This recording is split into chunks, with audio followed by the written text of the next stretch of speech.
नमस्कार। आप देख रहे हैं हल्ला बोल टीवी। मैं हूं सुशील कुमार सिंह। क्या चिराग पासवान बिहार के सीएम बनेंगे?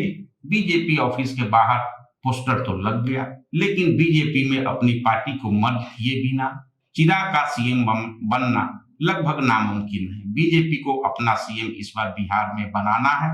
इस पर विस्तार से बात करने के लिए हमारे साथ हैं हल्ला बोल टीवी के संपादक दीपक शर्मा। बिल्कुल नामुमकिन है जब तक चिराग पासवान बीजेपी के न हो जाए, क्योंकि बीजेपी को इस बार दिख रहा है अवसर कि इस बार बिहार में बीजेपी का सीएम हो, अपनी सरकार हो, जिसका सपना लंबे समय से देखा जा रहा है। और ऐसा हो नहीं सकता कि नीतीश कुमार को सीएम पद से हटाने की इतनी बड़ी तोहमत लेने के बाद फिर बीजेपी अपना सपना साकार करने से चूक जाए और चिराग पासवान को सीएम बना दे या किसी और दूसरी पार्टी के किसी नेता को सीएम बना दे। भले ही चिराग पासवान बीजेपी के हनुमान, नरेंद्र मोदी के हनुमान कहलाते हैं। और आज पोस्टर लगाया गया है भारतीय जनता पार्टी के कार्यालय के बाहर, चिराग पासवान के पोस्टर लोजपा रामविलास के कार्यकर्ताओं ने लगाए हैं, जिलाध्यक्ष ने लगा दिए हैं।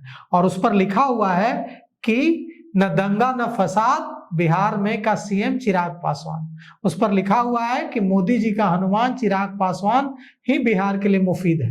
लेकिन सवाल यह है कि चिराग पासवान मोदी जी के हनुमान हैं, लेकिन यहां तो लक्ष्मण की तलाश है ना, हनुमान की तलाश यहां नहीं है। हनुमान की तलाश वहां है, केंद्र में है हनुमान, ठीक है, मंत्री, कैबिनेट मंत्री बने रहेंगे। लेकिन ये जो पोस्टर लगा है इसके क्या मायने हैं ये हम आपको बताते हैं।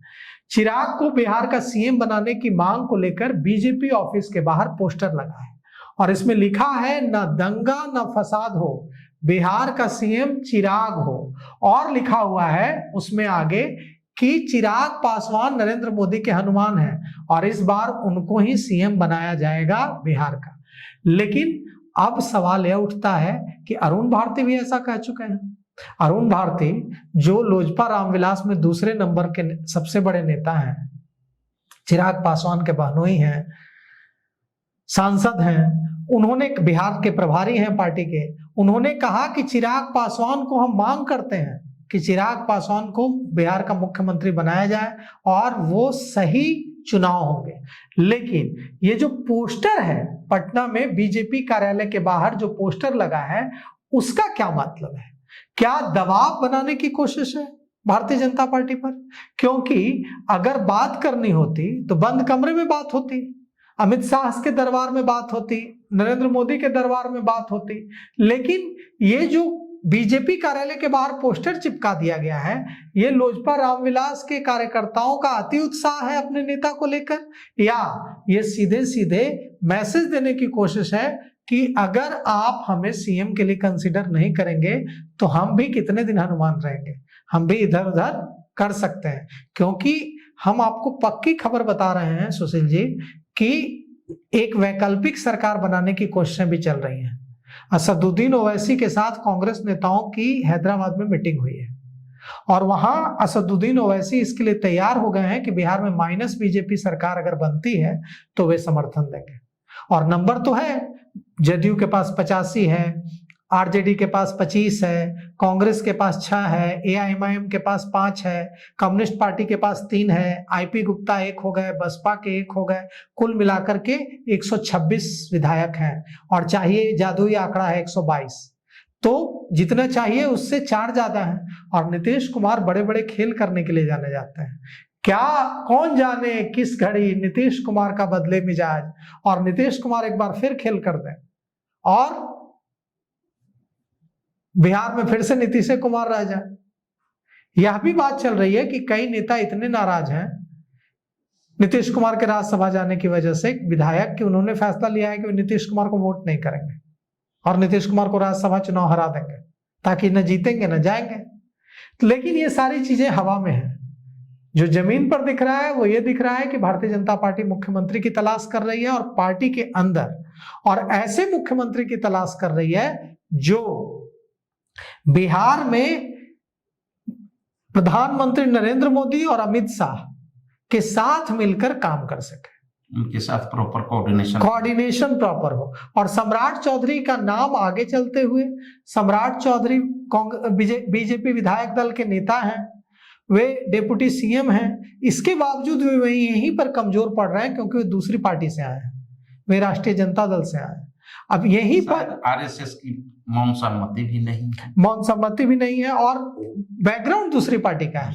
और बीजेपी में एक परंपरा है कि बैकग्राउंड देखा जाता है। उस बैकग्राउंड में संजीव चौरसिया का, दीघा के विधायक का भी नाम चल रहा है। उस बैकग्राउंड में जनक राम का भी नाम चल रहा है दलित चेहरे के रूप में।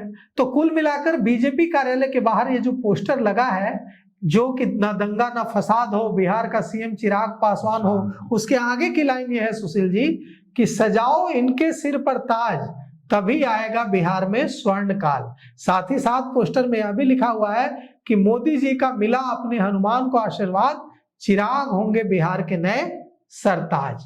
पोस्टर के जरिए यह संदेश देने की कोशिश की गई है कि मुख्यमंत्री चिराग पासवान को होना चाहिए। अब पोस्टर में और कुछ लिखा है और आगे की लाइन ये है कि बिहार मांगे चिराग, वक्त अब आ गया है युवा मुख्यमंत्री बनाने का, एनडीए की होगी सरकार, सीएम होगा सिर्फ चिराग। लेकिन ये पोस्टर, सबसे बड़ी बात है कि ये पोस्टर अगर लोक जनशक्ति पार्टी के कार्यालय के बाहर लगता तो कोई बात नहीं है, युवाओं का उत्साह है, लेकिन लोजपा के नेताओं कार्यकर्ताओं ने पोस्टर बीजेपी कार्यालय के बाहर लगा दिया है। और पोस्टर लगाने वाले कौन हैं? तो चिराग पासवान के बेहद करीबी पटना के जिलाध्यक्ष इमाम गजाली की ओर से पोस्टर लगाए गए हैं। और इस पोस्टर के लगने के बाद चर्चा तेज हो गई है कि ये पोस्टर मांग है या दबाव है। ये पोस्टर डिमांड बता रहा है या ये पोस्टर ये बता रहा है कि हम प्रेशर भी बना सकते हैं, हम पाला भी बदल सकते हैं। और अगर ऐसी स्थिति बनती है तो इसमें मुझे लगता है कि एक ही रास्ता होगा कि चिराग पासवान को मर्ज करना होगा अपनी पार्टी को बीजेपी में, दूसरा कोई रास्ता नहीं है। और मुझे नहीं लगता है कि 19 विधायकों की पार्टी है चिराग पासवान के पास, 5 सांसद हैं, वे मर्ज करने के लिए अपनी पार्टी को तैयार होंगे। युवा हैं, बड़ा जीवन है उनके पास, बड़ी लंबी अभी राजनीति है, मुझे नहीं लगता है कि वे अपनी पार्टी को मर्ज कर देंगे। तो राजनीति है, कुछ भी हो सकता है, देखिए क्या कुछ होता है। सुना आपने दीपक शर्मा जी जो अपना पक्ष रख रहे थे और जो पटना में स्थिति हालात बने हैं उसको लेकर आप अपनी राय भी प्रेषित करेंगे। धन्यवाद।